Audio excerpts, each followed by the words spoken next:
My channel.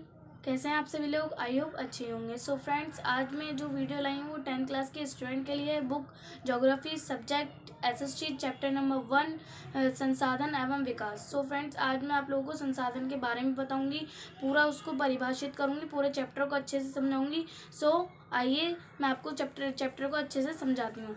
देखिए, सबसे पहले संसाधन एवं विकास। संसाधन को सबसे पहले हम परिभाषित कर लेंगे फ्रेंड्स। संसाधन होता क्या है? संसाधन पर्यावरण में उपलब्ध चीज़ें जो हमारी आवश्यकताओं को पूरा करें और जिसकी प्रौद्योगिकी उपलब्ध है वह संसाधन कहलाती है। सो फ्रेंड्स, जो हमारे संसाधन उसे कहते हैं जो हमारे पर्यावरण में उपलब्ध, जो हमारे नेचर में जो उपलब्ध है चीज़ें, जैसे हवा, पानी, मिट्टी, रोशनी, सब चीज़ें वो हमारी ज़रूरतों को पूरा करती हैं और जिनकी प्रौद्योगिकी उपलब्ध है, जिनका कभी अंत नहीं हो सकता, उन्हें संसाधन कहते हैं। उदाहरण के तौर पे मैंने उदाहरण भी दिए हैं, हवा, पानी, रोशनी आदि, क्योंकि बहुत सारी चीज़ें हैं जिनका अंत नहीं हो सकता, इसलिए मैंने आदि लिख दिया वहाँ पे। सो फ्रेंड्स, अब मैं संसाधन के प्रकार बताऊंगी आप लोगों को। सो आइए प्रकार बताती हूँ मैं आप लोगों को। सो हम इसे रब कर देंगे अब।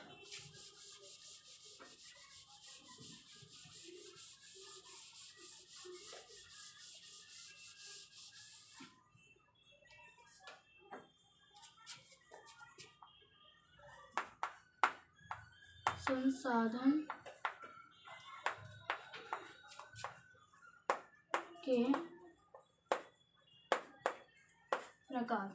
संसाधन के प्रकार, संसाधन के मुख्य रूप से 4 प्रकार होते हैं। सो हम पहले मुख्य रूप से जो 4 प्रकार होते हैं उन्हें लिख लेंगे।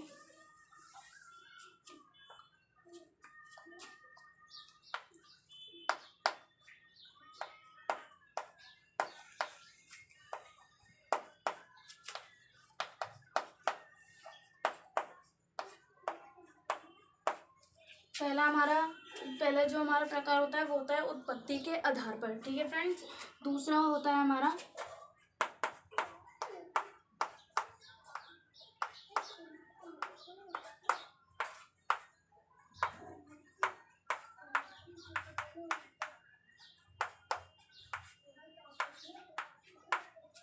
समापत्य के आधार पर। दूसरा हमारा प्रकार होता है। तीसरा प्रकार होता है हमारा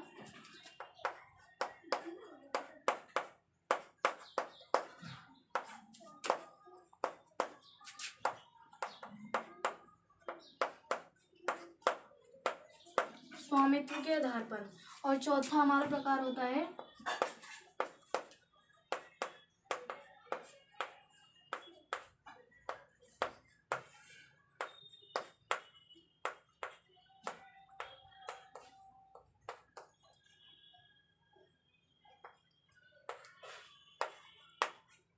तो ये फ्रेंड्स हमारे मुख्य रूप से जो 4 प्रकार होते हैं वो हैं, जैसे पहला है उत्पत्ति के आधार पर, दूसरा समापत्य के आधार पर, तीसरा स्वामित्व के आधार पर और चौथा हमारा होता है विकास के स्तर के आधार पर।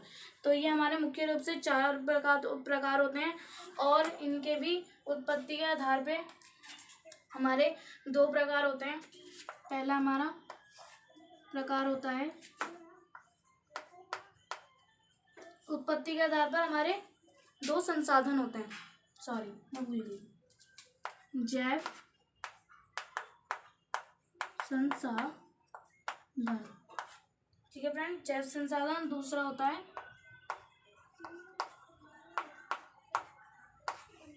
अजैव संसाधन। फ्रेंड्स, उत्पत्ति के आधार पर 2 संसाधन होते हैं हमारे, जैव संसाधन और अजैव संसाधन। और समापत्ति के आधार पे हमारे 2 संसाधन होते हैं। एक होता है हमारा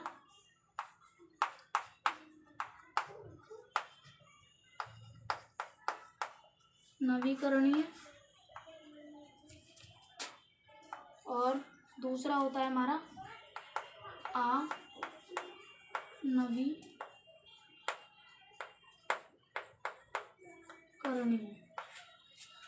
समापत्ति के आधार पे हमारे दो संसाधन होते हैं, नवीकरणीय संसाधन और अनवीकरणीय संसाधन।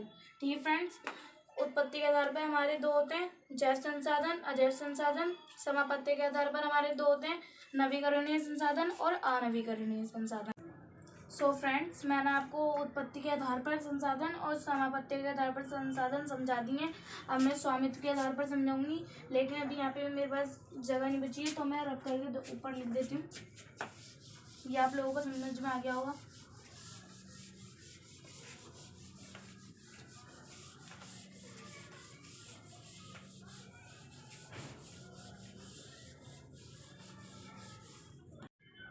सो फ्रेंड्स, ये थे हमारे स्वामित्व के आधार पर 4 संसाधन। अब मैं आप लोगों को विकास के स्तर के आधार पर संसाधन समझाऊंगी। सो अब हम इसे रख कर देते हैं।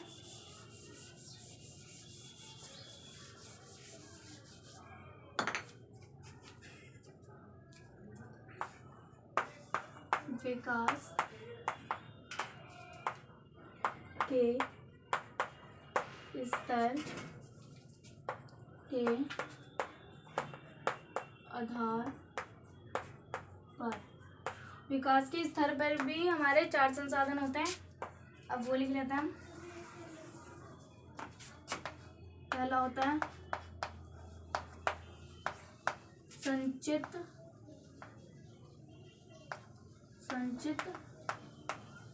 संसाधन। पहला होता है हमारा संचित संसाधन। दूसरा होता है हमारा संभावी संसाधन। दूसरा होता है हमारा संभावी संसाधन। तो फ्रेंड्स, हमारा तीसरा संसाधन होता है भंडारित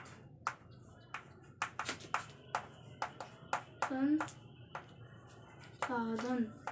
तीसरा होता है हमारा भंडारित संसाधन। और चौथा होता है हमारा विकसित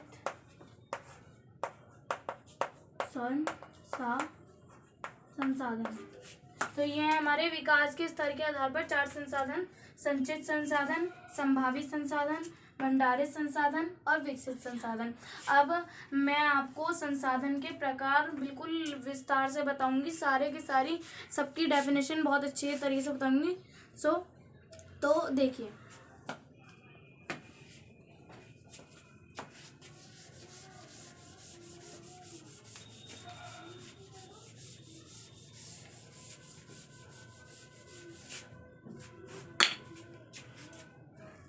तो पहला था हमारा उत्पत्ति के आधार पर। पहला हमारा उत्पत्ति के आधार पर था, तो उसके हमारे 2 संसाधन। पहला हमारा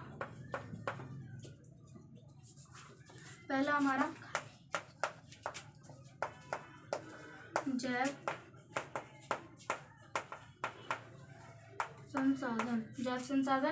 संसाधन वो होते हैं जिनमें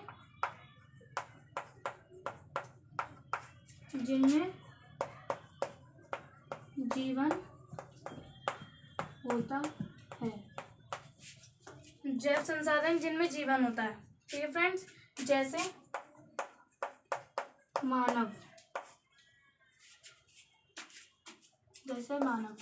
और दूसरा हमारा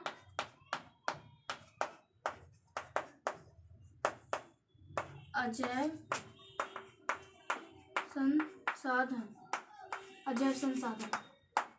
संसाधन वो होते हैं जिनमें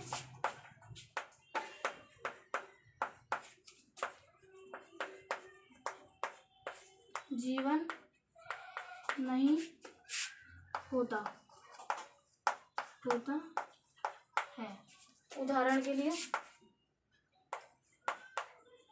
लकड़ी,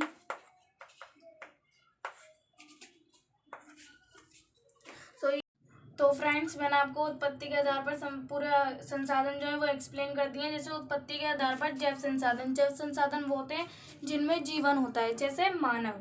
और अजैव संसाधन जिनमें जीवन नहीं होता, जैसे लकड़ी। और जिनमें जीवन नहीं होता वो भी लिख सकते हैं, ठीक है फ्रेंड्स। और मैं आप लोगों को समझाऊंगी समापत्ति के आधार पर, ठीक है फ्रेंड्स। तो आइए देखते हैं। तो फ्रेंड्स आइए देखते हैं समापत्ति के आधार पर संसाधनों की डेफिनेशन। ओके फ्रेंड्स,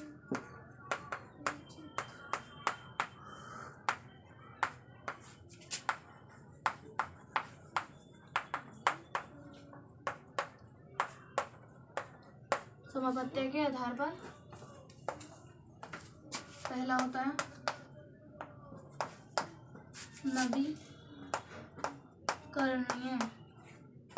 नवीकरणीय संसाधन। नवीकरणीय संसाधन, ठीक है फ्रेंड। अब हम इसकी डेफिनेशन लिख देते हैं। नवीकरणीय संसाधन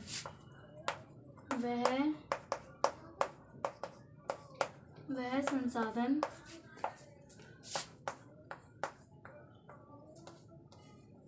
जिन्हें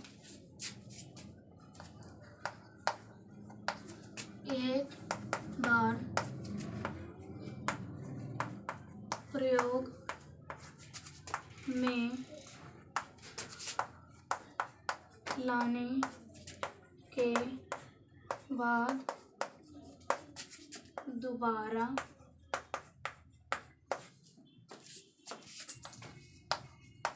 उपयोग में लाया जा सकता है। तो ये होता हमारा नवीकरणीय संसाधन। वह संसाधन जिन्हें एक बार प्रयोग में लाने के बाद दोबारा उपयोग में लाया जा सकता है, नवीकरणीय संसाधन कहलाते हैं। उदाहरण के लिए हवा, पानी, रोशनी आदि। तो ये होता है हमारा नवीकरणीय संसाधन। अब हम लिखेंगे अनवीकरणीय संसाधन, ठीक है फ्रेंड्स।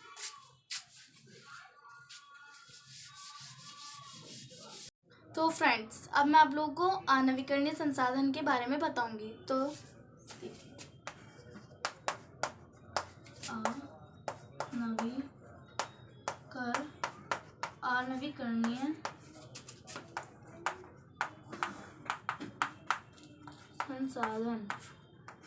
अनवीकरणीय संसाधन, तो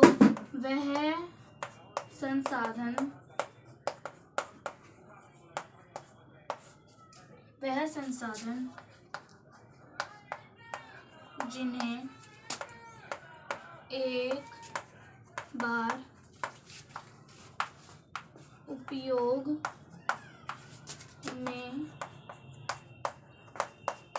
लाने के बाद दोबारा उपयोग में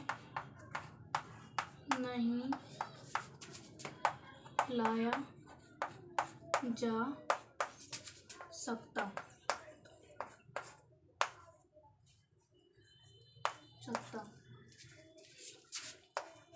जैसे कोयला,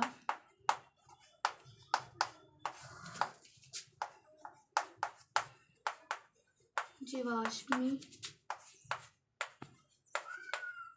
ईंधन आदि। तो फ्रेंड्स अनवीकरणीय संसाधन वह संसाधन जिन्हें एक बार उपयोग में लाने के बाद दोबारा उपयोग में नहीं लाया जा सकता। उदाहरण जैसे कोयला, जीवाश्मी ईंधन आदि। तो अनवीकरणीय संसाधन वे होते हैं जिन्हें एक बार उपयोग में लाने के बाद दोबारा उपयोग में नहीं लाया जा सकता, जैसे कोयला, जीवाश्मी ईंधन आदि। सो फ्रेंड्स मैंने आपको समझा दिया समापत्ति के आधार पर दो संसाधन होते हैं, नवीकरणीय संसाधन और अनवीकरणीय संसाधन। नवीकरणीय संसाधन वह होते हैं जिनको एक बार उपयोग में लाने के बाद दोबारा उपयोग में लाया जा सकता है, और अनवीकरणीय संसाधन वह होते हैं जिन्हें एक बार उपयोग में लाने के बाद दोबारा उपयोग में नहीं लाया जा सकता। ठीक है फ्रेंड्स, अब मैं आपको बताऊंगी स्वामित्व के आधार पर संसाधन। ठीक है फ्रेंड्स, तो देखिए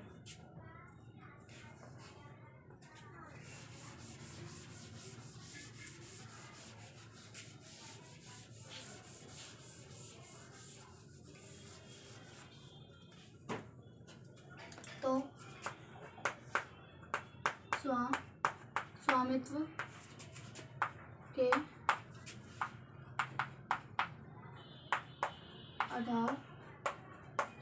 के आधार पर हमारे 4 संसाधन होते हैं। पहला संसाधन हमारा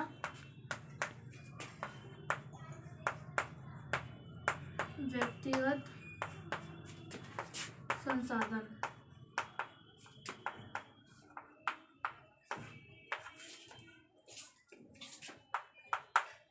व्यक्तिगत संसाधन निजी स्वामित्व वाले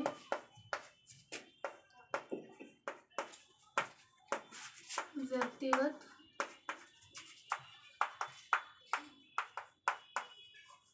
संसाधन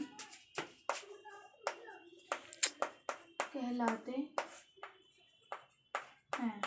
ठीक है फ्रेंड, व्यक्तिगत संसाधन निजी स्वामित्व वाले व्यक्तिगत संसाधन कहलाते हैं।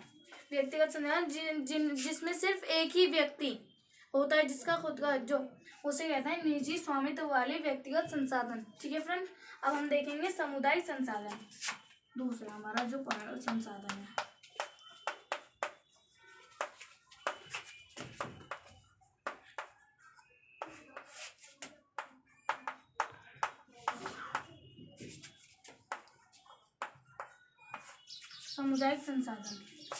सामुदायिक संसाधन वह होते हैं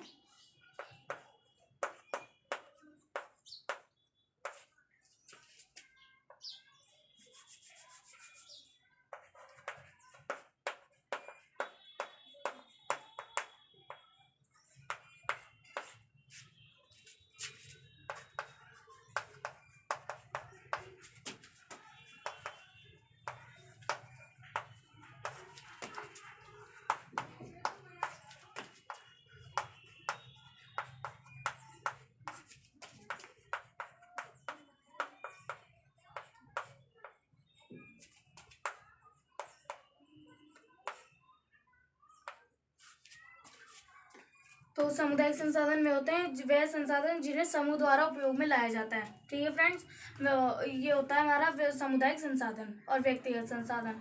तो व्यक्तिगत संसाधन का हम उदाहरण दे सकते हैं, जैसे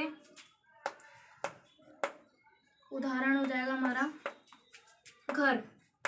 वो तो सिर्फ एक ही व्यक्ति के एंटर में होता है, एक ही व्यक्ति और निजी होता है, तो हमारा हो जाएगा घर, इसका उदाहरण।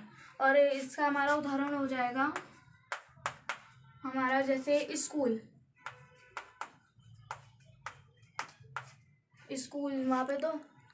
वहाँ पे स्कूल में सभी टीचर्स स्टूडेंट सभी यूज़ करते हैं, तो ये समूह के द्वारा इस्तेमाल उपयोग में लाया जा रहा है। तो ये होता है हमारा व्यक्तिगत संसाधन और सामुदायिक संसाधन। तो फ्रेंड्स, हमने अभी देखा कि व्यक्तिगत संसाधन भी हमने पढ़ लिया है और सामुदायिक संसाधन भी पढ़ लिया है। अब हम राष्ट्रीय संसाधन देखेंगे। ठीक है फ्रेंड्स,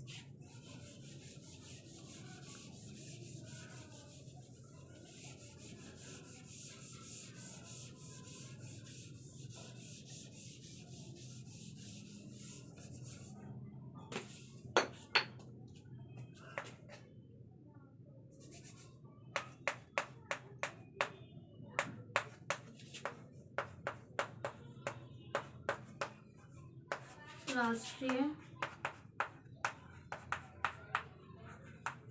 संसाधन। ठीक है, राष्ट्रीय संसाधन पढ़ेंगे हम।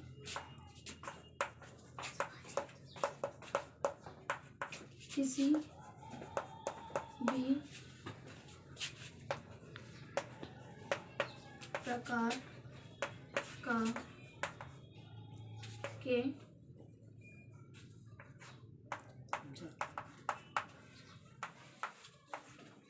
किसी भी प्रकार के संसाधन जो राष्ट्र की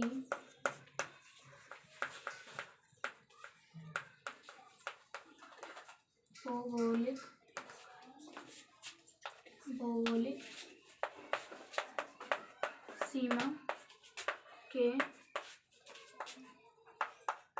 भीतर हो। तो हमारा राष्ट्रीय संसाधन वो होता है जो किसी भी प्रकार का संसाधन जो राष्ट्र की भौगोलिक सीमा के अंतर्गत हो। जैसे राष्ट्र की सीमा जो होती है उसके अंतर्गत होता है, वही राष्ट्रीय संसाधन कहलाता है। ठीक है फ्रेंड्स। तो फ्रेंड्स, आपने देखा राष्ट्रीय संसाधन किसी भी प्रकार के संसाधन जो राष्ट्र की भौगोलिक सीमा के भीतर हों, तो ये होता है राष्ट्रीय संसाधन। अब मैं आपको बताऊंगी अंतर्राष्ट्रीय संसाधन के बारे में, तो देखिए।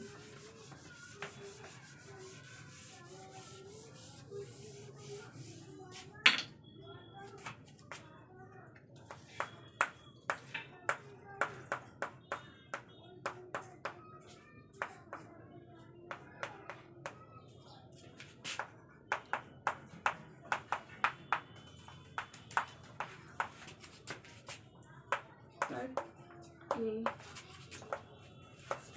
200 मील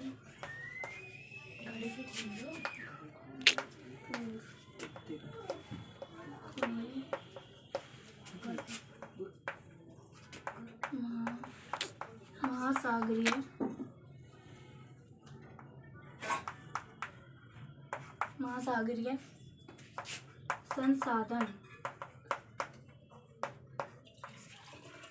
तट के 200 मील दूर खुले महासागरीय संसाधन जिन पे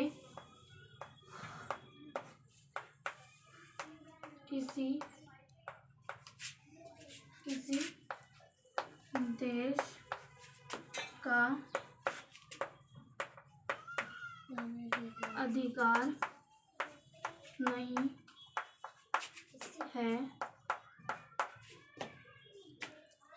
तट के 200 मील दूर खुले महासागरीय संसाधन जिन पे किसी देश का अधिकार नहीं है।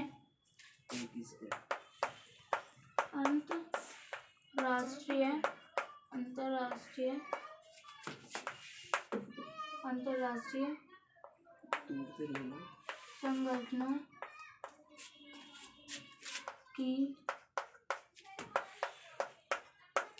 निगरानी में है। वह अंतरराष्ट्रीय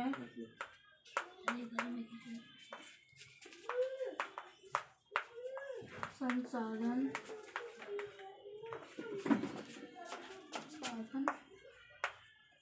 कहलाते हैं।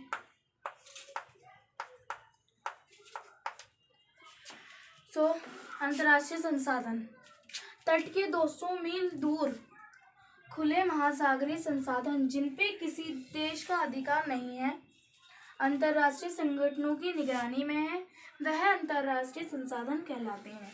तो ये होता है हमारा अंतर्राष्ट्रीय संसाधन। ठीक है। तो फ्रेंड्स, हमने भी स्वामित्व के आधार पर जितने भी संसाधन थे वो पढ़ चुके हैं। अब हम विकास के स्तर के आधार पर संसाधन देखेंगे। तो आइए देखते हैं।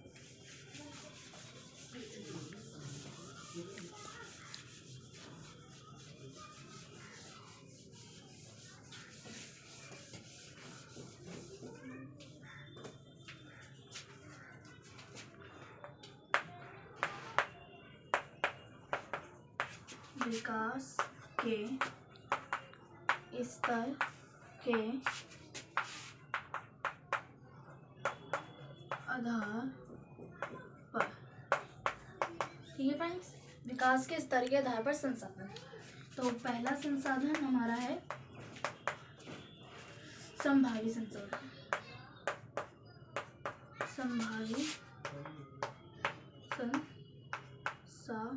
संसाधन, ठीक है। वह संसाधन जो किसी प्रदेश में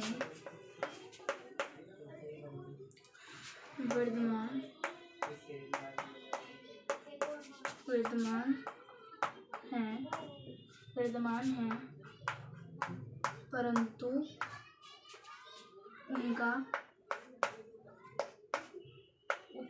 उपयोग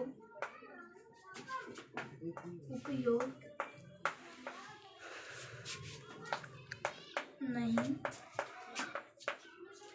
किया गया है।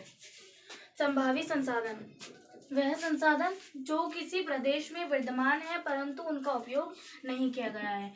जो मतलब इसका संभावित संसाधन मतलब ये है कि जो किसी प्रदेश में विद्यमान है लेकिन अभी उनका उपयोग नहीं किया जा रहा, तो इसलिए इसका कोई उदाहरण नहीं है हमारे पास। ठीक है, अब हम दूसरा देखते हैं। हमारा दूसरा है विकसित संसाधन। विकसित संसाधन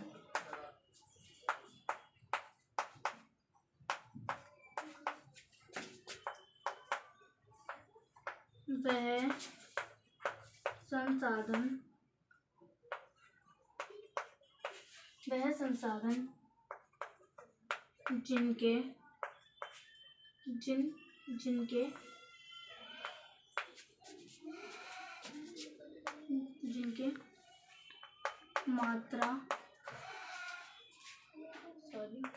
जिनकी मात्रा एवं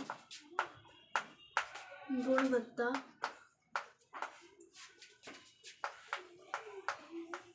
निर्धारित की जा चुकी है।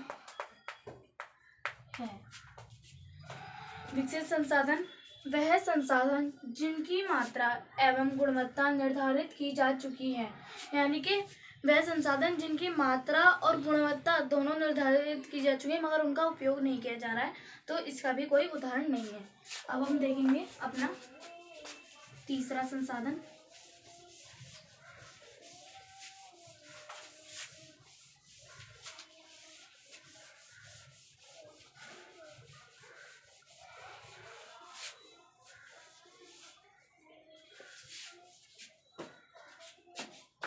तीसरा है हमारा भंडारित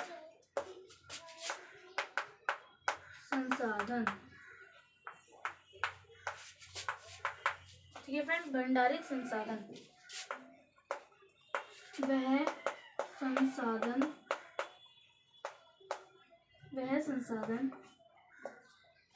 संसाधन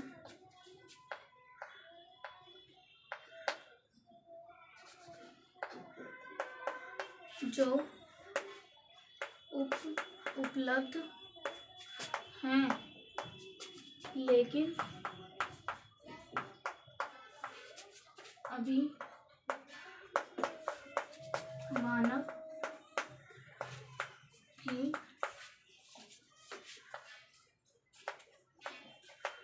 पहुंच से दूर हैं। भंडारित संसाधन वह संसाधन जो उपलब्ध हैं, भंडारित हैं, लेकिन अभी मानव की पहुंच से दूर हैं, वह भंडारित संसाधन कहलाते हैं। ठीक है फ्रेंड्स, अब हमारा चौथा संसाधन, चौथा है हमारा संचित संसाधन।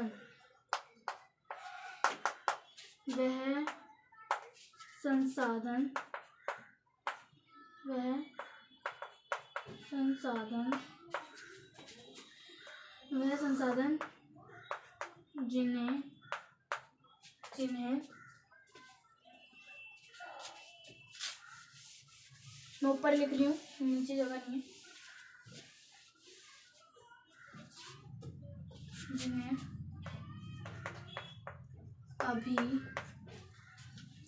जिन्हें अभी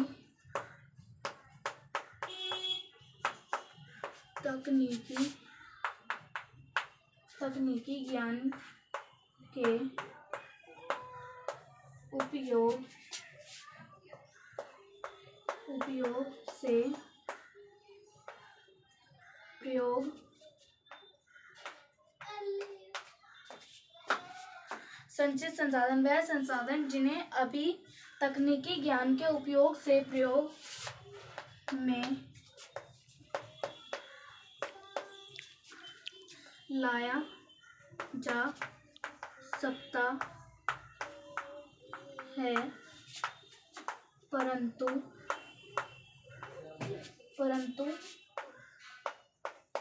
इनका उपयोग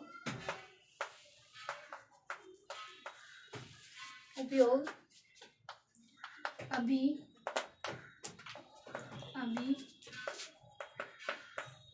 आरंभ नहीं हुआ है। तो फ्रेंड्स, ये था संचित संसाधन, वह संसाधन जिन्हें अभी तकनीकी ज्ञान के उपयोग से प्रयोग में लाया जा सकता है, परंतु इनका उपयोग अभी आरंभ नहीं हुआ है। मतलब कि तकनीकी ज्ञान से प्रयोग में लाया जा सकता है, लेकिन अभी इनका प्रयोग आरंभ नहीं हुआ है, तो इसलिए इनके उदाहरण नहीं है। विकसित संसाधन का अभी कोई उदाहरण नहीं है। ठीक है फ्रेंड्स, तो अगर मेरा आज का टॉपिक यहीं पूरा होता है। अगर आपको मेरी वीडियो अच्छी लगी हो तो मेरी वीडियो को लाइक करें, अपने फ्रेंड्स के साथ शेयर करें और प्यारी सी कमेंट कर दें जिससे मुझे अच्छा लगे। और अगर आपने मेरे चैनल को सब्सक्राइब नहीं किया है तो मेरे चैनल को सब्सक्राइब कर लें और बेल आइकन को प्रेस कर दें। So thanks for watching. जय हिंद, जय भारत।